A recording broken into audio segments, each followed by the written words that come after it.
Hello everyone, here's how to easily beat Kurobo in Ninja Gaiden 4. This is the boss of Chapter 7, and it's a flying wolf that is kind of annoying. The second phase more so than the first, but for the first phase, we want to stick to the backside of it as much as possible. This is kind of the theme with any type of large monstrosity type boss in games like action RPGs, where it's best to actually stick to the backside where you're going to avoid most of their front reaching attacks. Now, the Fatal Flash there is really effective because you can stun lock this boss with that, so I'd recommend if you're really good at parrying, that is going to be the best way to do it.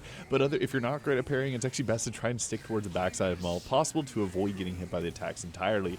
Now, it's going to summon in those tornadoes. Usually you're only going to have 2 at a time, but sometimes you get unlucky and get 4 of them there. Just keep an eye on them. Just kind of dodge away from that area. They don't move around too much, so you can usually avoid them. But for the most part here, for the first phase, we just want to apply constant pressure. It's the second phase where he starts to bring out the lasers here where things get a little more challenging. We had to play a bit more defensively, so he's going to fly up in the air here, and you actually have to time this. If you don't, you're going to end up getting hit by it. So if you see here, if you just spam it, you're going to get hit right just like that. So don't do that. You have to actually wait for him to come down. There's actually a sound effect, so you can listen for that. When he does that wind attack there with the little balls that fly towards you, you can actually just run away from it. And you can see there, I timed it a little bit better, just listening for the sound effect to kick in, and then you can shoot up. Basically, when you see the rockets go blue there, that's when he's going to launch himself up. It's going to continually keep pulling that attack out. It is frustrating, you will keep relying on that, but as long as you're playing a bit defensively during those phases, you will be fine. He'll also bring up the tornadoes again.